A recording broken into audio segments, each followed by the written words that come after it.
रहस्य की सच्चाई को जानने के लिए न मालूम क्या कुछ कर गुजरते हैं। अब सोचिए, हम सब यही कहते हैं, हम बातचीत यही होगी, एक इंसान पैदा होता है फिर मर जाता है, कहते हैं मरने के बाद शरीर यहीं रह जाता है, आत्मा चली जाती है, रूह निकल जाता है, ये हम सब जानते हैं। लेकिन एक इंसान की मौत के बाद उसके शरीर से आत्मा या रूह कैसे निकलती है, किस रूप में निकलती है, किस आकार की होती है, कैसे दिखती है, कैसा होता है, क्या निकलते हुए कोई देख सकता है, ऐसे बहुत सारे सवाल हैं। हर एक को ऐसे सवाल और उसके जवाब की तलाश रहती है। लेकिन ठीक है, सवाल जवाब तक तो ठीक है, लेकिन अगर कोई ये ठान ले और कोई ये जिद कर बैठे कि मुझे एक मरते हुए आदमी के शरीर से उसकी जब आत्मा निकले तो मैं उसको लाइव देखूं, अब आप सोचिए तो फिर आप क्या कहेंगे। और खासतौर पर एक ऐसा शख्स जो बेहद पढ़ा लिखा, खुद डॉक्टर की पढ़ाई कर रहा है, डॉक्टर बनने वाला है, और डॉक्टर तो मेडिकली बायोलॉजी के हिसाब से एक इंसान के शरीर, जिस्म, उसके जिंदा रहने, उसकी मौत की सारी चीजें बता देते हैं, यहां तक कि मेडिकल में मौत का वक्त तक बता देते हैं, मौत की वजह बताते हैं। लेकिन ये कहानी एक ऐसे नौजवान की कहानी है जिसके दिमाग में एक सनक सवार हो गई कि वो एक किसी शख्स को मरता हुआ देखना चाहता है और फिर उसके शरीर से उस आत्मा को निकलते हुए देखना चाहता है। और इस देखने के चक्कर में वो क्या कुछ कर गुजरता है आप सोच भी नहीं सकते। कहानी केरला की है, कहानी केरला के तिरुवनंतपुरम की है, और इसी तिरुवनंतपुरम में एक बहुत ही अच्छी अमीर पढ़ी लिखी फैमिली रहा करती थी, इसी तिरुवनंतपुरम के एक पॉश एरिया में। उस पॉश एरिया का नाम था नंथनकोड। इस नंथनकोड में एक घर में कुल 4 लोग रहा करते थे, हस्बैंड वाइफ, उनका एक बेटा और उनकी एक बेटी। हस्बैंड वाइफ दोनों ही डॉक्टर, नामी डॉक्टर, बट अब दोनों की उम्र हो गई थी, दोनों रिटायर हो चुके थे। जो पूरे परिवार के जो मुखिया थे उनमें से एक कॉलेज के प्रोफेसर भी रहे, मेडिकल के, डॉक्टर जीन पद्मा। ये 58 साल की थी जो वाइफ डॉक्टर साहब की, और ये एक डॉक्टर थे, रिटायर हुई। इसके अलावा राजा थंकम की उम्र करीब 60 साल, ये प्रोफेसर रहे, फिर डॉक्टर भी रहे, फिर रिटायर अपनी लाइफ जी रहे थे। इनके 2 बच्चे थे, एक बेटा और एक बेटी। माँ बाप चाहते थे कि उनके जैसे उनके दोनों बच्चे डॉक्टर बने। डॉक्टर की पढ़ाई के लिए उन्होंने अपने दोनों बच्चों को ऑस्ट्रेलिया भेज दिया। पहले बेटी गई क्योंकि बेटी बड़ी थी, और बेटी के बाद फिर बेटे को भेजा। इनकी जो बेटी थी उसका नाम था कैरोलिन। कैरोलिन ऑस्ट्रेलिया गई, उसने अपनी डॉक्टरी की पढ़ाई की, वापस इंडिया आ गई। लेकिन जो उसका भाई था वो उस वक्त ऑस्ट्रेलिया में ही रहा, क्योंकि वो बाद में गया था तो उसकी पढ़ाई जो है बाद में पूरी होनी थी। तो बेटी कैरोलिन ऑस्ट्रेलिया से लौट आई, बेटा अभी भी ऑस्ट्रेलिया में है। बेटी का नाम है केबल जिनसन राजा, उम्र करीब 30 साल। केबल ऑस्ट्रेलिया में अपनी डॉक्टर की पढ़ाई कर रहा है, बिल्कुल सब नॉर्मल ठीक है, छुट्टी होती है, घर आता है। इधर घर वाले भी खुश हैं कि चलो बेटा बेटी दोनों डॉक्टर की पढ़ाई कर रहे हैं। लेकिन इसी पढ़ाई के दौरान, मेडिकल की पढ़ाई करते करते, कंप्यूटर पर बैठते हुए उससे पढ़ने लिखने का और अकेला रहने का बड़ा शौक था, तो वो कुछ ना कुछ सर्च करता रहता। धीरे धीरे एक दिन उसके जहन में एक ख्याल आया। ख्याल ये कि जब इंसान मरता है तो कहते हैं कि बॉडी यहीं रह जाती है, उसको या तो दफना देते हैं, अंतिम संस्कार कर देते हैं, लेकिन आत्मा जो है वो चली जाती है। तो शरीर, इंसान जब मरता है तो उसके शरीर से आत्मा निकल जाती है। तब उसके दिमाग में आना शुरू हुआ कि ये आखिर आत्मा दिखती कैसी है, आत्मा होती क्या है, ये निकलती कैसे है, क्या किसी को दिखाई देती, क्या किसी ने देखा। बहुत सोचता रहा, सर्च करता रहा, रिसर्च करता रहा, गूगल पे बैठा रहा, मेडिकल की बुक पढ़ता रहा। फिर उसके दिमाग में एक बार खुद ही ख्याल आया कि अमूमन जब किसी की मौत होती है तो उसके आसपास तो कोई होता नहीं है, क्योंकि कब किसकी मौत आए किसी को पता नहीं चलता है। तो फिर उसने अपने आप को तसल्ली दी कि जब मौत होती है कोई होता ही नहीं, तो सुख हो सकता है आत्मा निकलती है शरीर से, तो इसलिए कोई देख नहीं पाती क्योंकि वहां मौजूद तो होते नहीं है। अब इसने कहा कि मुझे किसी शरीर से आत्मा को निकलते हुए देखना है। अब ये बड़ा मुश्किल, कैसे बताए कि कौन कब किस वक्त मरने वाला है। वो सोचता रहा, पढ़ता रहा, रिसर्च करता रहा, ढूंढता रहा, और उसके साथ साथ अपनी पढ़ाई करता रहा, और फिर उसकी पढ़ाई पूरी हुई और आखिरकार 2017 में वो ऑस्ट्रेलिया से वापस अपने घर तिरुवनंतपुरम आ जाता है। अब घर आने के बाद माँ बाप देखते हैं कि इसके अंदर बहुत सारे बदलाव हैं। पहले वो हर एक के साथ बड़ा सोशल रहता था, बातचीत करता था, दोस्तों से मिलने जाता था, बहन के साथ अच्छे से बात करता था। लेकिन जब से आया बड़ा गुमसुम, अकेला अकेला। ये पूरी फैमिली एक घर में ग्राउंड फ्लोर पे रहती थी और ये खुद फर्स्ट फ्लोर पे एक कमरे में रहता था। तो जब से आया अपने कमरे में ही बैठकर कंप्यूटर पे बैठा रहता। बहुत सारे रिलेटिव आते मिलने के लिए, तो पूछते कहाँ है, तो पता चलता ऊपर है। हाय हेलो से ज्यादा किसी से बात नहीं करता, कभी नीचे नहीं उतरता। घर वालों को लगा कि कुछ दिक्कत है इसके साथ। वो पूछते भी कि प्रॉब्लम हो तो बताओ, कहता नहीं। और वो यही कहता था बार बार, मुझे अकेला छोड़ दो, मैं स्टडी कर रहा हूँ। घर वालों को लगा शायद पढ़ाई वढ़ाई की बातें कर रहा है, पढ़ाई के बारे में कुछ और करना चाहता है, लेकिन असल में वो लगातार आत्मा की तलाश में लगा हुआ था। काफी दिन हो गया इसी तरह उसकी जिंदगी बीतती रही और आखिरकार एक तारीख आती है 7 अप्रैल, बल्कि 6 अप्रैल 2017। 6 अप्रैल 2017 की सुबह जब उठता है केडर, तो एक नए ख्याल के साथ उठता है। वो कहता है मैंने हर तरफ कोशिश कर ली और अब मैं इस नतीजे पर पहुंचा हूं कि आत्मा दिखाई तो देती है, लेकिन शर्त यह है कि एक आदमी जब मर रहा हो तो उसकी मौत के वक्त उसके पास खड़े हो जाओ और फिर उसे देखो मरते हुए, और जब मरते हुए देखोगे तो फिर आत्मा निकलेगी शरीर से और फिर तुम उसको देख लेना। अब ये इसके दिमाग में घुस गई ये बात कि आत्मा तभी देखेगी जब मैं किसी को मरते हुए देखूं, लेकिन मरते हुए कैसे देखूं? अब अगला सवाल उसके लिए बड़ा मुश्किल है। तो उसने कहा देखना तो है, क्योंकि इस रहस्य को जानना है, तो क्या करूं? उसने सोचा कि कोई लोग बीमार हैं, कहीं कुछ और है, किसी की उम्र हो गई, लेकिन इनका इंतजार करना पड़ेगा और मुझे इंतजार नहीं करना है, मुझे तो देखना है और आज ही देखना है। और ये बात है 6 अप्रैल 2017 की। अचानक घर के अंदर ही उसके फादर बाहर गए, बहन उसकी किसी काम से गई। अब घर में सिर्फ माँ और एक नीचे उसकी दूर की रिलेटिव रहती थी, आंटी, वो घर में थी दोनों। अचानक इसने एक बहुत ही खौफनाक प्लान बनाया। इसने कहा कि एक काम करता हूं, मैं अपनी मां को मारता हूं और जब मां को मारूंगा तो उनके पास रहूंगा। मारने के बाद देखता हूं कि जब मां मरती है तो आत्मा कैसे निकलती है और वो आत्मा दिखती कैसी है। इसके बाद अब वो घर में बैठा मौके का इंतजार करता रहा। जब फादर और उसकी बहन निकल गए, उसने एक वजनी चीज उठाया और मां के कमरे में उस वक्त मां बिस्तर पर लेटी हुई थी, जाके सर पे जोर से मारता है और मारने के बाद अब वो लगातार मां को घूर रहा है। मां चीख रही है, फिर देखता कि मां अभी तो मरी नहीं है, तो उसे इंतजार नहीं होता। फिर वो दूसरा वार करता है, मां गिड़गिड़ा रही है, लेकिन दूसरे वार के बाद मां निढाल। अब वो वहां पर है और देख रहा कि मां मरे तो मैं आत्मा देखूं। अचानक उसे कमरे में कोई आवाज सुनाई दी। वो पीछे पलट कर देखता है तो जो नीचे उसकी आंटी रहती थी, जिनकी उम्र अच्छी खासी थी, 70 साल की ललिता, वो शोर सुनकर कमरे में आ गई थी। और जैसे ही कमरे में आई, उन्होंने खौफनाक मंजर देखा कि उसकी मां डॉक्टर जीना वो बेड पर लेटी नहीं, खून से लथपथ, बेटे के हाथ में कोई लोहे का रॉड है। तो इतने देर में जैसी ललिता आई, ये पलट गया देखने के लिए कि कौन है केडर। जैसे ही पलटा तो वो उसको देख रही है, उन्हें पता है कि इसी ने कत्ल किया। उसके बाद वो पलटने के बाद फिर अपनी मां की तरफ पलटता है तो देखता है मां बेसुध है, मतलब अब मां मर चुकी है। अब वो बड़ी गौर से ध्यान से अपनी मां को देख रहा है। उसे कोई मतलब नहीं कि पीछे आंटी खड़ी हुई है, कि मां मर गई है, आत्मा निकलने वाला है और उसको मैं देखूंगा। लेकिन खड़ा रहा उधर, कुछ दिखाई नहीं। अचानक उसे लगा कि ओह गलती हो गई। जैसे ही मां को मारा, मां की मौत कुछ सेकंड पहले हो चुकी है, क्योंकि पीछे आ गई थी आंटी। मैंने पीछे पलटा, जब आंटी को देख रहा था मां मर गई और मां की आत्मा निकल गई, मुझे दिखाई नहीं दिया। अब उसने कहा कि आंटी की वजह से मुझे मां की आत्मा नजर नहीं आई। और वो पलटता है और उसी रोड से आंटी के सर पे मारता है। कहता चलो मां नहीं, आंटी की आत्मा को देख लूंगा। अब वो आंटी के सर पे मारता है, वो आंटी बुजुर्ग गिर जाती है, उसके बाद दोबारा मारता है और वहीं बैठ जाता है। अब वो आंटी को मरते हुए देख रहा है, धीरे धीरे खून रिस रहा है, आंटी मर रही है, उनकी सांसें रुक रही हैं और वो बैठा हुआ है और बैठकर बहुत गौर से आंटी को देख रहा है। देखता रहा, थोड़ी देर के बाद आंटी खामोश। अब खामोश और ये इंतजार कर रहा है आत्मा निकले, रूह निकले तो मैं देखूं, बट ना कोई आत्मा ना रूह। थोड़ी देर के बाद उसने चूंकि मेडिकल की पढ़ाई की थी, अपनी मां की नब्ज देखी, अपनी आंटी की नब्ज देखी, दोनों की नब्ज ठंडी, हरारत कुछ है नहीं। उसे लगा कुछ गड़बड़ हो गया। आत्मा तो आई थी, निकल गई और मुझे दिखाई नहीं दी, क्योंकि मेरे दिमाग में था, मां की तरफ ध्यान था, आंटी ने आके ध्यान मेरा भटका दिया। अब क्या करें? 2 कत्ल कर चुका है घर में। उसे लगा अब क्या करें?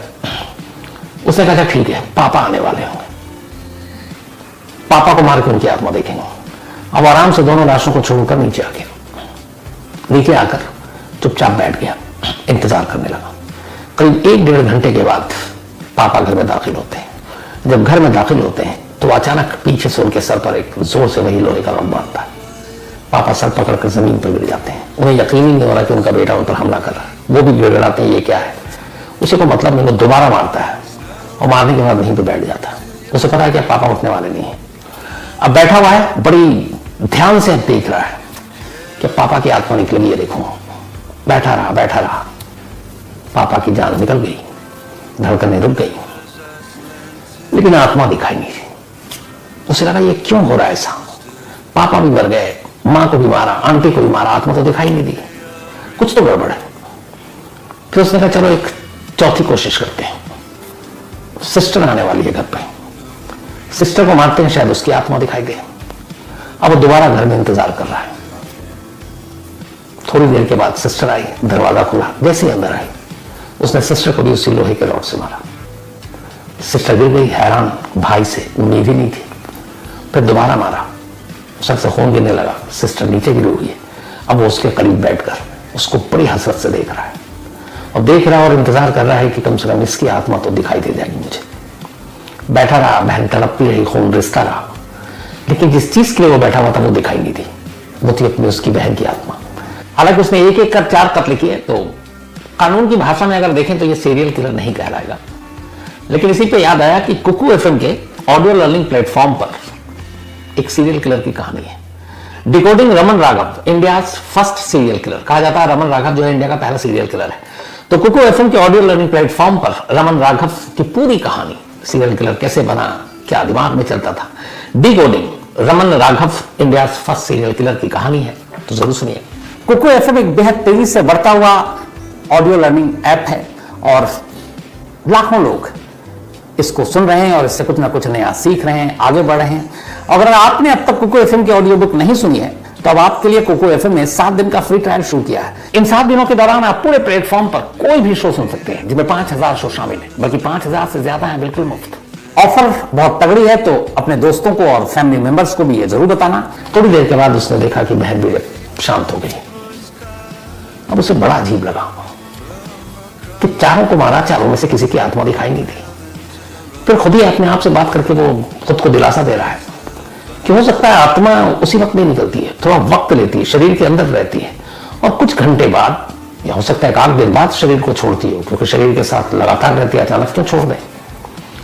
फिर खुद ही को तसल्ली देता, अच्छा तो ये बात इसीलिए आत्मा दिखाई नहीं दी, तो काम करते हैं, इंतजार करते हैं। अब उसने सारी बॉडी को एक साथ रख दिया घर के अंदर। एक साथ रखने के बाद अब वो बैठा हुआ है इस इंतजार में कि आत्मा अब दिखाई दे।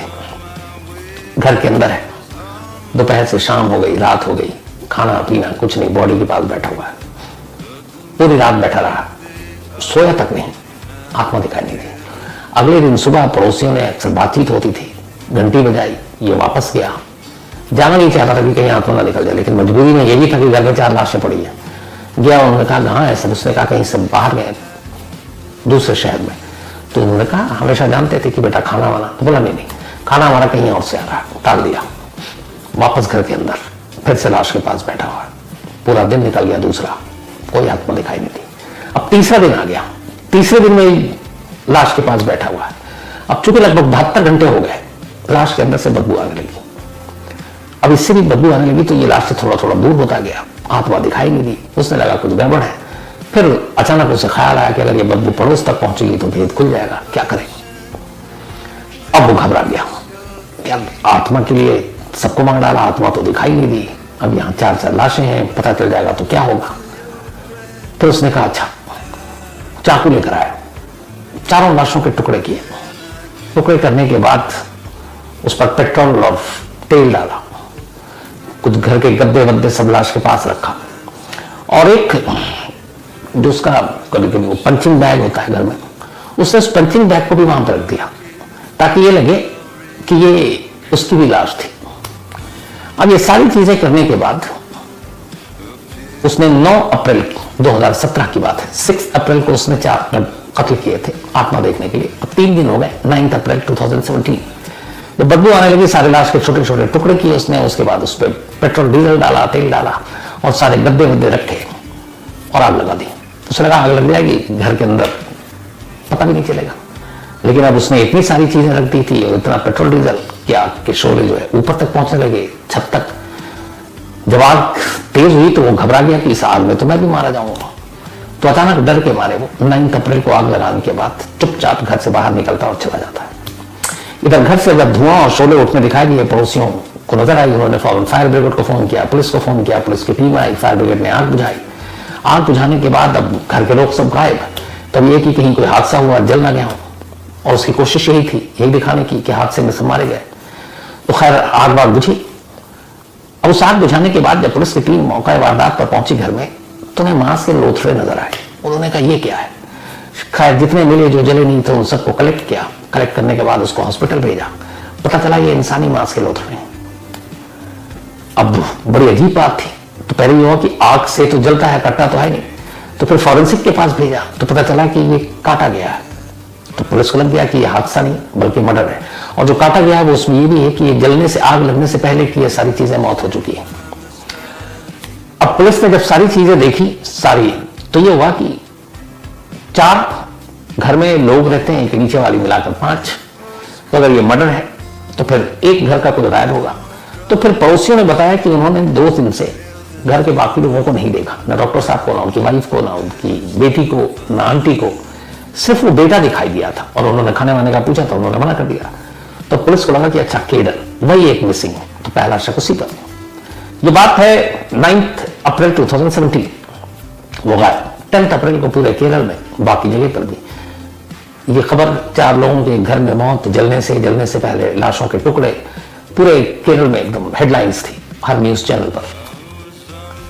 इत्तेफाक से एक जगह बैठकर अपने घर से बहुत दूर, तिरुवनंतपुरम से बाहर, केरल भी टीवी पर ये न्यूज देख रहा था।